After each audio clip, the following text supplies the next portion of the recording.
Hello and welcome back to On the Hill on the Ohio News Network. Once again, I'm Jonathan Riskind, Washington Bureau Chief of the Columbus Dispatch. Your host, our guest, Congressman Mike Turner, Republican of Dayton. It's great to have you on the Hill. As I said before, we always appreciate you making the time. Let's turn from foreign policy and your experience with the Armed Services Committee to your experience with more of an urban agenda, an economic agenda. Let's talk about the economy. This week was I think it's fair to say, another relatively promising week nationally with economic news. The stock market is up. The economists say they see so-called green shoots of the economy coming back a little bit. What's your take on where the economy is nationally, and is Ohio still going to lag well behind the national economy, you think, for the foreseeable future? Well, there's no question that the economy is continuing to struggle, and you can really see the evidences of that in Ohio. With the job losses, in my district, if you look at the closure of Delphi plants, the closure of General Motors plants, DHL leaving the region, the increase in foreclosures. This is not like downturns where we've had before. In the early 80s, where there was a downturn where you saw, spikes in unemployment, national unemployment rates of over 12%. Meaning, of course, that there were areas that had higher unemployment rates.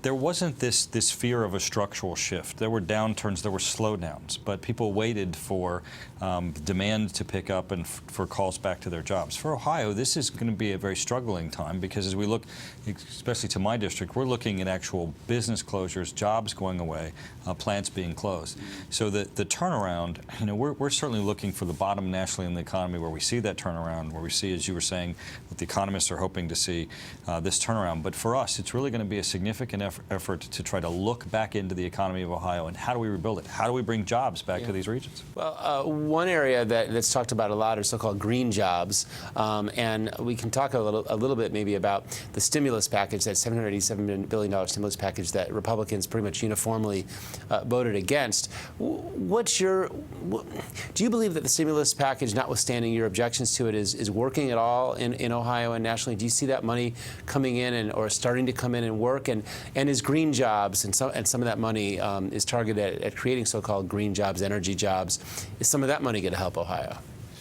Well, I mean, whenever you have an economic downturn, spending does to some extent stimulate jobs and of course, some economic activity. But you have to be concerned about the type of spending. I mean, there are communities that are struggling, that are losing jobs where the stimulus money has come in to pave a road in the community. That's not going to create any lasting or sustainable jobs. It doesn't even build anything new or create any additional wealth. It really just maintains something that is currently there. You have governments that are continuing to look to see that their revenues are declining and they're seeing that red for the future. So I don't think that the stimulus, as it was portrayed initially, was going to be this large infrastructure expenditure that was going to put America back to work. It's not doing that, and it's not going to do that. There are some structural issues that we need to respond to. You and I talked about the mortgage foreclosure crisis, things that need to occur there. But really, for all of these bailouts, including the stimulus package and the bailouts for the banks and the others, I have voted against all of these because of their lack of focus.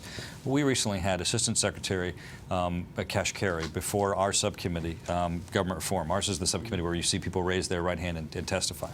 And I told him that I had voted against the bailout packages, each of them, because when they came to us, they couldn't tell us who was going to get the money. They couldn't tell us what those individuals were going to, what those groups, organizations, banks, et cetera, were going to do with it.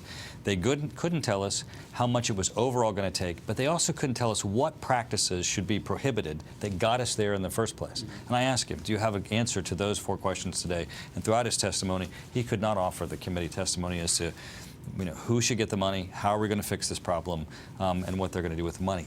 I don't think it's targeted enough. Mm-hmm. Do you think that the money that went to the banks, and you've done you spent a lot of time in a lot of committee hearings listening to the stories of AIG and the various banks and so forth that have gotten this bailout money, do you think even if you question whether it was all done in the right way and how much money was given to what bank, do you think that it did serve overall to stabilize the system? Because the financial system seems to have stabilized. The banks seem to have regained their footing.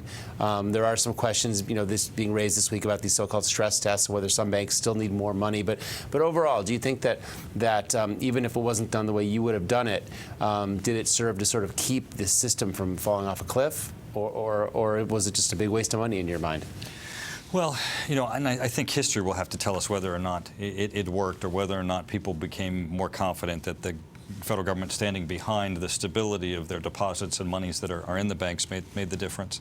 And when you have an organization like AIG, receiving over $150 billion, that we don't have really anything to show for it. I mean, it's not your local bank where we are concerned about whether or not it's going to make a loan and people can buy cars and homes, and whether or not your deposits are safe. You have an organization like AIG getting, again, over $150 billion, millions, over $100 million in bonuses being paid. These are groups and organizations, financial institutions, that got us in this mess. They were trading in these, what they call toxic securities, these mortgage-backed banking instruments, mortgage instruments, and they just continued the same practices. We didn't stop them from doing anything as we backfilled some of their financial losses. So I'm really concerned with how the money was spent. Let's talk a little bit before the break about what you see coming next. Do you think that, and then we'll get it maybe on the other side into some of the specific issues you're working on with mortgage foreclosures and so forth, and trying to help some of the companies in your area, like the workers that are losing their jobs from DHL. Do you think that that there's still going to be around the corner, that there's going to be a lot more money needed for more bailouts, or at least is Congress going to be asked for more money? And do you see anything that would change your mind about voting for this kind of thing in the future? Well, I think if we're going to do stimulative spending, if we're going to do bailouts, they need to be targeted with specific goals and objectives. We can't just go in, as I was saying, and backfill the problems that were there. I think that's a lot of the problem that people see with the bailout of the automobile industry is, what is the transition? Are we merely paying bills that they currently have, or actually looking at trying to get companies that are sustainable, that can produce jobs?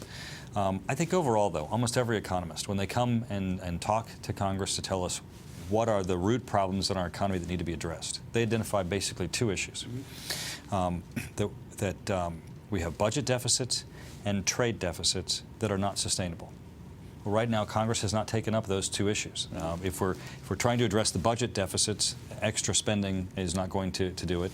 And trade deficits is an issue that Congress has been hesitant to take up. I think we're going to have to address the fact that America needs to make something again. We can't go to the store and buy everything from China and sustain the types of jobs that are going to move an economy forward. We tried, as we saw in the last 2 years in the failing of our financial institutions, to run an economy on appreciation. Everything's worth more, and as long as someone else is able to buy it from me, and then we can sustain the turnstile of an economy. We're going to have to get back to the roots of how do we make things. All right, Congressman Mike Turner, stay with us. We'll come back and talk about some of the other issues you're working on. Stay with us, and stay with us out there.